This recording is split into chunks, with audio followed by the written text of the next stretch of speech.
Comme je l'ai dit, ce sont les riches qui ont pris le relais. Les Rockefeller, les Carnegie et les Mellon. Et ils ont dit, eh bien, nous n'avons pas besoin de plus d'entrepreneurs. Nous avons besoin de plus d'employés. Donc le but de l'éducation américaine est de créer des soldats, des employés, des gens qui font ce qu'on leur dise et qui ne savent rien au sujet de l'argent.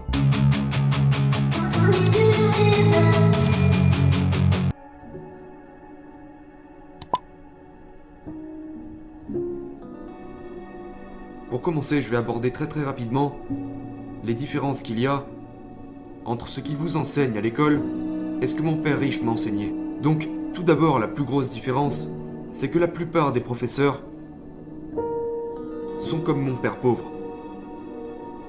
Et, en fait, c'est tout le principe de Père riche, Père pauvre. Vous savez, Père riche, Père pauvre est un livre sur la comptabilité, le sujet le plus ennuyeux de la planète. Mais le deuxième livre que j'ai écrit à ce sujet, c'est celui-ci.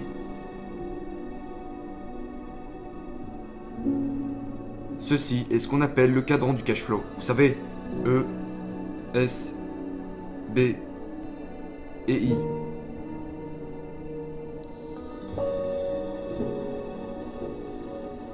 Mon père pauvre se situait ici, de ce côté, tandis que mon père riche se situait ici. Donc la différence, c'est que les écoles ne vous apprennent pas quelle est la différence entre ce type de gens et cet autre type de gens. C'est le gros problème. Quand j'avais à peu près ton âge, j'ai dû prendre une décision. Je voulais être un pilote.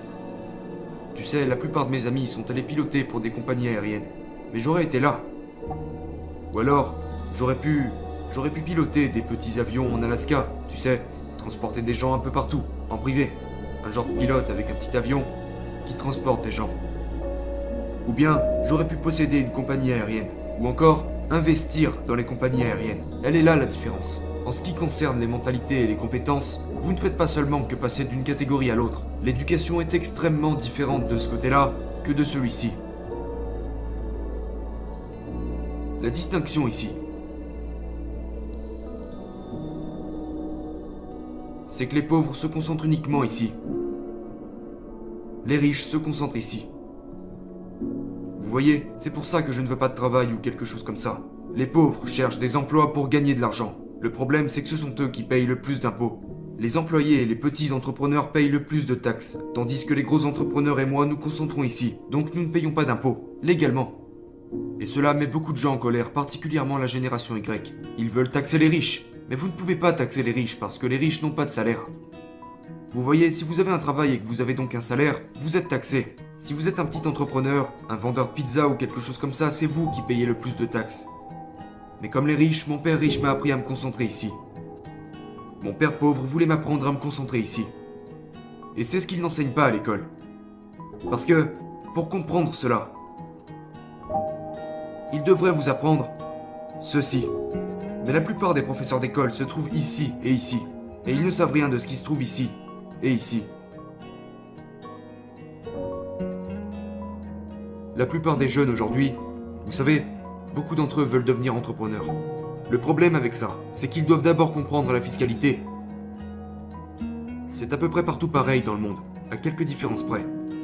Ces gens donnent 40% de leur argent aux impôts. Donc s'ils gagnent 1000 $, 400 $ vont aux impôts. Si ces gens gagnent 1000 $, ils paieront 60% d'impôts. Nos écoles nous enseignent l'entrepreneuriat, mais elles ne nous enseignent rien sur la fiscalité. Ok ? Parce qu'elles se concentrent sur les revenus. Par ici, c'est 20% de taxes. Donc s'ils gagnent 1000 $, seulement 200 $ vont aux impôts. Et ces gens-là, 0%. Donc, la raison pour laquelle l'éducation financière est mauvaise dans notre système scolaire, c'est que, oui, elle enseigne l'éducation financière, mais seulement pour devenir employé ou petit entrepreneur. Mais pour devenir vraiment riche, vous devez vous concentrer sur ce côté-là du cadran. C'est la différence entre l'éducation que j'ai reçue de mon père riche et ce que les professeurs nous enseignent à l'école aujourd'hui. Je préfère être de ce côté. Ce côté est beaucoup plus difficile.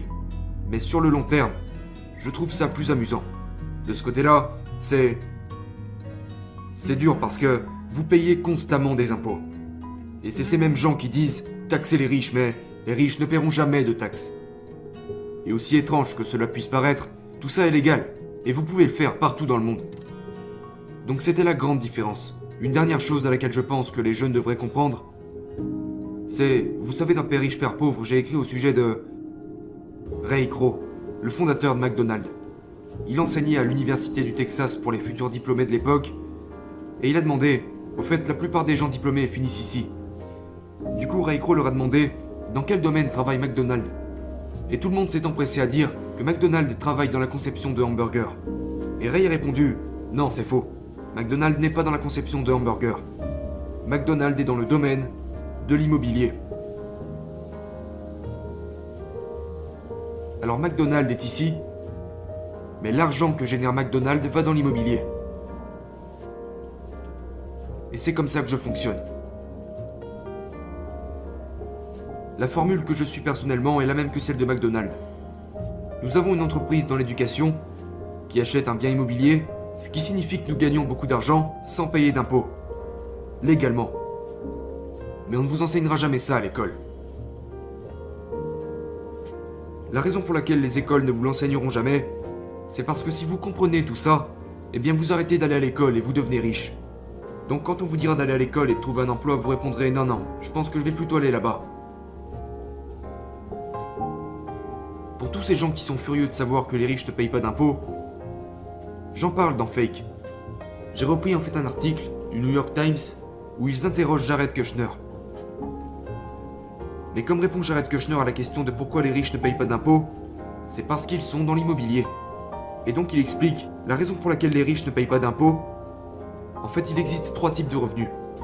Et ils ne vous apprendront jamais ça à l'école. Les professeurs ne sont même pas au courant. Le premier sur les 3 types de revenus.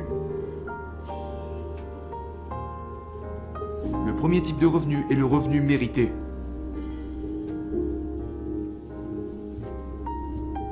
Les revenus mérités, c'est quand vous travaillez pour l'argent. C'est mérité. Et les revenus mérités apparaissent ici. Ce sont les gens qui payent des impôts. Ce sont aussi les gens qui voudraient qu'on taxe les riches. Mais vous ne pouvez pas taxer les riches parce qu'ils n'ont pas d'emploi. Le deuxième type de revenus sont les revenus. Les revenus de portefeuille. Et ce type de revenu provient des retournements de maison, ou quand vous achetez une action pour 10 $ et que vous la revendez pour 20 $, c'est les revenus portefeuille. Ok? Je ne fais pas ça. Donc la plupart des gens qui retournent des maisons et tout ça, qui achètent des trucs pour les revendre, reçoivent ce genre de revenus. Et ce genre de revenu est taxé d'environ 20%. Quelque chose comme ça. Mais les revenus pour lesquels les riches travaillent sont appelés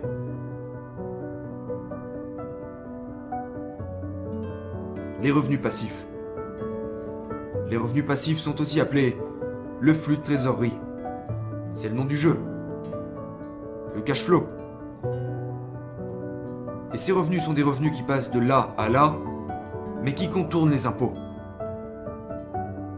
Et je sais que cela ne semble pas juste, et ce n'est pas juste, je suis d'accord avec vous. Mais ce qui n'est pas juste, ce sont surtout nos écoles qui maintiennent ce problème en vie en vous cachant la vérité. Et ce n'est pas illégal parce que les lois fiscales sont des incitations à faire ce que veut le gouvernement.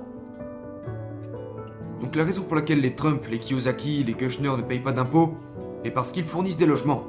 Numéro 2 dans la colonne B, nous fournissons du travail, donc nous ne payons pas de taxes. Et troisièmement, ça énerve beaucoup de personnes, mais c'est le pétrole. Si vous forez du pétrole, vous ne payez pas d'impôts. Mais si vous achetez chez Chevron, là vous payez des impôts. Si vous fournissez de la nourriture, vous ne payez pas d'impôts non plus.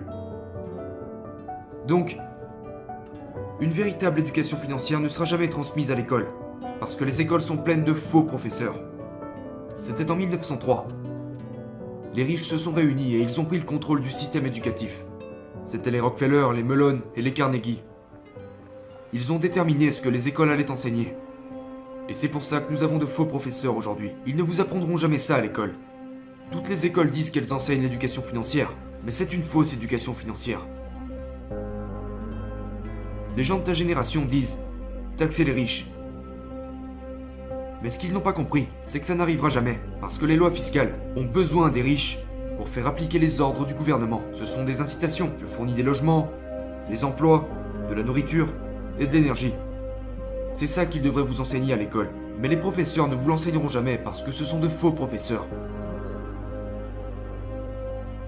Et ça dure depuis des centaines d'années. Comme je l'ai dit, ce sont les riches qui ont pris le relais. Les Rockefeller, les Carnegie et les Mellon. Et ils ont dit, eh bien, nous n'avons pas besoin de plus d'entrepreneurs. Nous avons besoin de plus d'employés.